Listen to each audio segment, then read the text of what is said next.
जय हिंद दोस्तों, मेरा नाम है अनिरुद्ध और मैं आप सभी का वेलकम करता हूं करियर विल आईएएस पर। दोस्तों, in a very very welcome move from the Calcutta high court, Calcutta high court ने अपनी रीसेंट जजमेंट और ऑर्डर में वेस्ट बंगाल गवर्नमेंट को मैंडेट दे दिया है, ऑर्डर कर दिया है दैट जो भी ज़मीन आपने बीएसएफ को नहीं दी है बांग्लादेश के साथ बॉर्डर पे फेंसिंग करने के लिए, उसको तुरंत से तुरंत अब बीएसएफ को सौंप दीजिए। इनफैक्ट कलकत्ता हाई कोर्ट ने अपने ऑर्डर में डेडलाइन तक दे दी है, कह दिया है दैट आपको 31 मार्च 2026 के पहले ये वाली कार्रवाई पूरी करनी है। आप लोग यहां पे देख सकते हैं खबर दोस्तों, जस्ट आज से एक दो दिन पहले सामने आई है।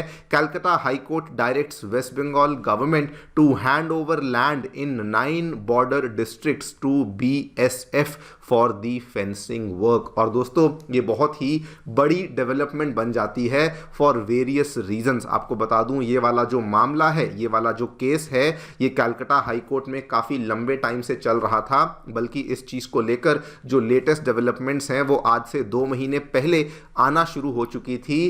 किसी x senior official from the army के द्वारा एक पीआईएल को दर्ज किया गया था, जिसको कलकत्ता हाई कोर्ट ने एक्सेप्ट किया था। उसकी सुनवाई चल रही थी और आप यहां पे खबर देखिए, 29 नवंबर को भी सुनवाई हुई थी जब कलकत्ता हाई कोर्ट ने बंगाल गवर्नमेंट के स्टैंड की मांग करी थी कि आखिरकार आप लोग बीएसएफ को जमीन क्यों नहीं दे रहे हैं। उसके पहले भी अगर आप देखें 14 नवंबर को खबर सामने आई थी, वेस्ट बंगाल गवर्नमेंट से कलकत्ता हाई कोर्ट ने एफिडेविट की मांग करी थी कि जवाब दीजिए, रीजंस बताइए कि आप लोग इंडो बांग्लादेश बॉर्डर पे फेंसिंग के काम के लिए बीएसएफ को जमीन क्यों नहीं सौंप रहे हैं। लेकिन रिपीटेड यहां पे ऑर्डर्स के बावजूद भी, कलकत्ता हाई कोर्ट के इतने सारे कहने करने के बावजूद भी वेस्ट बंगाल गवर्नमेंट कोई कदम नहीं ले रही थी। और अब दोस्तों फाइनली ये वाला यहाँ पे ऑर्डर कलकत्ता हाई कोर्ट के द्वारा दे दिया गया है। ये इसलिए भी बहुत बड़ी बात बन जाती है बिकॉज इस चीज़ को लेके सेंट्रल गवर्नमेंट काफ़ी लंबे टाइम से पुश कर रही थी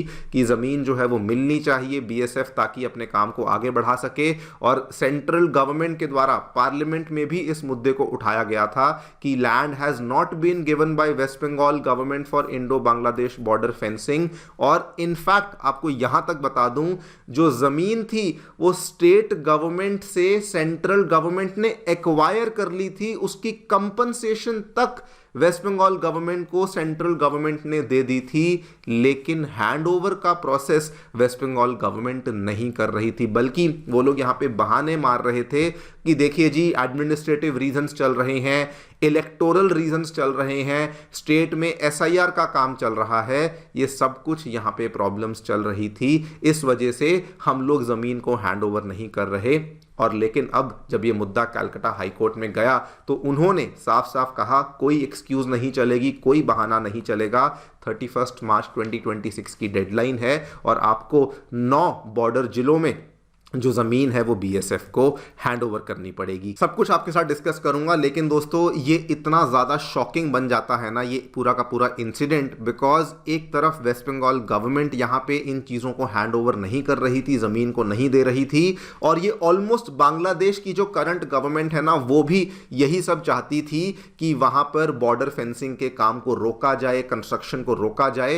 एंड ऑलमोस्ट सिमिलर तरह का स्टैंड वेस्ट बंगाल गवर्नमेंट से आ रहा था। खैर, ये शॉकिंग के साथ साथ शेमफुल भी था। जो भी हुआ है सभी चीजों को समझेंगे। आइए शुरू करते हैं मेरे साथ। मेरा नाम है अनिरुद्ध। यदि आप लोग हमें फॉलो करना चाहते हैं तो दिए गए टेलीग्राम चैनल्स के माध्यम से ऐसा कर सकते हैं। दोस्तों, आपके लिए आने वाले प्रीलिम्स एग्जामिनेशन के लिए एक स्पेशल 2026 सक्सेस प्रोग्राम को हम लोग लेकर आए हैं, जिसमें कि प्रीलिम्स सिलेबस की स्मार्ट कवरेज के साथ सीसैट कोर्स, उसके साथ में 1 साल की current affairs compilation and PYQ analysis, और आपकी टेस्टिंग को इंश्योर करने के लिए 5 UPSC pattern based sectional test और फुल लेंथ टेस्ट को भी अवेलेबल करवाया जा रहा है। अगर आपने इस कोर्स में एनरोल नहीं किया है, अभी जाइए एनरोल करिए। इसमें सीट्स लिमिटेड हैं और इसका जो गूगल फॉर्म है वो आपके लिए नीचे डिस्क्रिप्शन बॉक्स में अवेलेबल करवा दिया गया है। All right, directly coming to the news, क्या कलकत्ता हाई कोर्ट ने ऑब्जर्वेशंस पास करी हैं। उन्होंने क्लियर कट जुडिशियल डायरेक्टिव यहां पे दे दिया है to the West Bengal government. इसको थोड़ा ध्यान से सुनिएगा।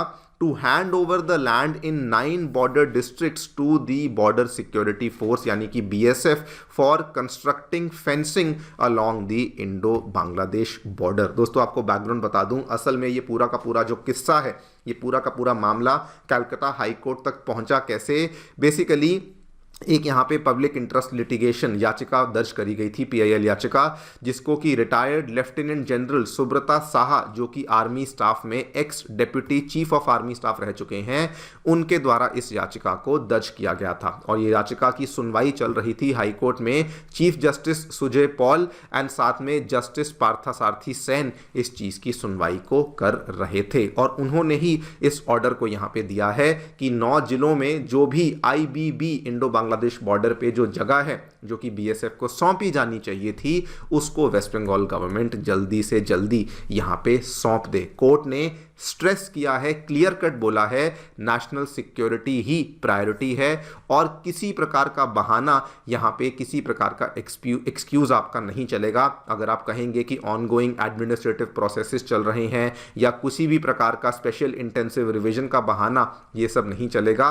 जो भी जमीन है आपको उसको हैंड ओवर करनी ही पड़ेगी। हाई कोर्ट का ऑर्डर काफी डिटेल्ड है, लेकिन अगर मैं ऊपर से आपको बताऊं, उन्होंने क्या किया है, बॉर्डर लैंड वाले मुद्दे को, जो चल रहा मुद्दा है, उसमें ज़मीन को 3 हिस्सों में बांट दिया है। सबसे पहली कैटेगरी में कहा गया है कि ऐसी ज़मीन जो कि लैंड ऑलरेडी सेंट्रल गवर्नमेंट ने एक्वायर कर ली है, जिसका पैसा सेंट्रल गवर्नमेंट ने स्टेट गवर्नमेंट को दे दिया है, वो वाली land immediately should be handed over to the BSF। Obvious सी बात है कि अगर पैसा भी आपको मिल चुका है तो फिर आप लोग वेट किस चीज़ का कर रहे हैं। जगह आप लोग प्लीज़ उनको हैंड ओवर करिए और ब्यूरोक्रेटिक प्रोसेस को निपटाइए। कैटेगरी 2 में कलकत्ता हाई कोर्ट ने ऑब्जर्व किया कि ऐसी लैंड जहां पे एक्विजिशन सेंट्रल गवर्नमेंट के द्वारा अभी अंडरवे है, उस केस में स्टेट को अपडेट करना होगा हाई कोर्ट को कि वहां पे क्या प्रोग्रेस चल रहा है। कैटेगरी 3 में कलकत्ता हाई कोर्ट ने कहा ऐसी जमीन जहां पे प्रोसेस स्टार्ट नहीं किया गया है,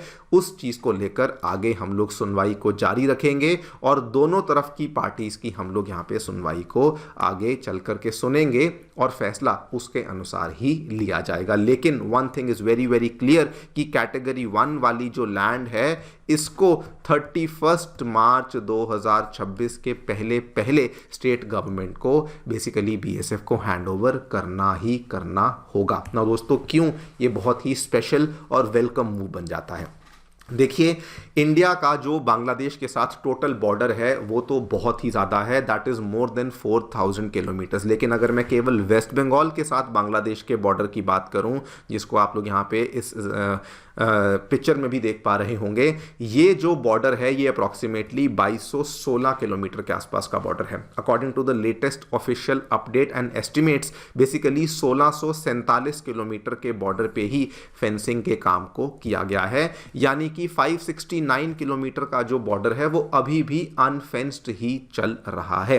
अब इस 569 वाले एरिया में से 112 किलोमीटर तो ऐसा है जिसको कि आप फेंसिंग कर ही नहीं सकते हैं, लेकिन रिमेनिंग 456 किलोमीटर ऐसा है जिसको कि आप लोग फेंसिंग कर सकते हैं। इसी चीज को लेकर सेंट्रल गवर्नमेंट काफी लंबे टाइम से कोशिश कर रही थी कि इस फेंसिंग के काम को शुरू किया जाए और जल्दी से जल्दी निपटाया जाए। और इसमें दोस्तों जो 456 किलोमीटर वाला काम है, उसमें असल में वेस्ट बंगाल गवर्नमेंट को जगह हैंड ओवर करनी थी। सेंट्रल गवर्नमेंट ने जगह को एक्वायर कर लिया है, लेकिन वेस्ट बंगाल गवर्नमेंट ने जगह को हैंड ओवर नहीं किया है। एग्जैक्टली क्या हुआ, केवल 77.9 किलोमीटर को ही वेस्ट बंगाल गवर्नमेंट ने BSF को हैंड ओवर किया है। रिमेनिंग जो 378 किलोमीटर्स है वो वाला उनके द्वारा हैंड ओवर नहीं किया। सेंट्रल गवर्नमेंट काफ़ी लंबे टाइम से इस चीज़ को लेकर अर्ज कर रही थी कि देखिए ये बहुत प्रॉब्लम खड़ी कर रहा है, नेशनल सिक्योरिटी को कॉम्प्रोमाइज़ कर रहा है, इस वजह से इन्फिल्ट्रेशन की प्रॉब्लम्स भी बढ़ रही हैं, इस वजह से वेस्ट बंगाल की डेमोग्राफी में भी हमें चेंजेस देखने को मिल रहे हैं। लेकिन नहीं, सेंट्रल गवर्नमेंट की इतनी बार बार इस चीज़ को कहने के बावजूद भी स्टेट गवर्नमेंट यहाँ पर उन चीज़ को लेकर अग्री नहीं हो रही थी। यही चीज़ को फाइनली जब कोर्ट में जाकर के PIL एक दर्ज करी गई, याचिका दर्ज करी गई, उस PIL में इन मुद्दों को हाईलाइट किया गया कि चूंकि उन एरियाज पे फेंसिंग नहीं हो रखी है, क्रॉस बॉर्डर इन्फिल्ट्रेशन बढ़ रही है, नारकोटिक्स वगैरह की स्मगलिंग, काउंटरफीट करेंसी की स्मगलिंग, ये सब बहुत ज़्यादा बढ़ चुकी है, स्पेशली बॉर्डरिंग डिस्ट्रिक्ट्स में जो कि बांग्लादेश के साथ अपना बॉर्डर शेयर करते हैं। और इसीलिए इस याचिका को एक्सेप्ट किया गया। एक्सेप्ट करने के बाद अब फाइनली कलकत्ता हाई कोर्ट ने अपने फैसले को सुना दिया है। Because of all this reasons ये एक बहुत ही वेलकम मूव बन जाता है। आप भी जानते हैं उस बॉर्डर पे क्या क्या होता है। केवल आपको एक उदाहरण देता हूं, पिछले साल की एग्जैक्टली एक साल पहले की यहां पर उदाहरण देखिए। BSF के द्वारा दोस्तों भारी मात्रा में 1.4 CR के आसपास की यहां पे कुछ गलत तरीके की बॉटल्स को पकड़ा गया था। इस तरह की तस्वीरें हमें टाइम टू टाइम देखने को मिलती रहती हैं, जो कि बताती हैं, इस चीज़ का प्रमाण है कि वहाँ पर भारी लेवल पे इस तरह की जो प्रॉब्लम्स हैं वो देखने को मिलती रहती हैं। अब आगे चल कर के क्या होगा, the fact of the matter is कि एटलीस्ट 181 किलोमीटर के आसपास की जो जगह है जहाँ पे फेंसिंग का काम होना है वो अब हैंड ओवर हो जाएंगी बाय 31 मार्च 2026। और जो रिमेनिंग जो जगह बच गई है, जो कि अगेन ऑलमोस्ट 190 किलोमीटर्स के आसपास की जगह है, जहां पे या तो एक्विजिशन का काम चल रहा है या एक्विजिशन का काम शुरू भी नहीं हुआ है, वहां पर कलकत्ता हाई कोर्ट ने कहा है कि उस चीज़ की सुनवाई 2 अप्रैल 2026 को करी जाएगी, immediately after the financial year ends, और तब आगे की कार्रवाई को भी बढ़ाया जाएगा। देखते हैं क्या होता है, but this is a very very important move and a welcome move by the Calcutta high court, because जो भी गलतियां वेस्ट बंगाल गवर्नमेंट अभी तक कर रही थी, इस जजमेंट के माध्यम से उस गलती को बेसिकली सुधारा गया है। आप लोग जो भी सोचते हैं मुझे बताएं कमेंट सेक्शन में। Thank you so much for listening, stay tuned and stay safe.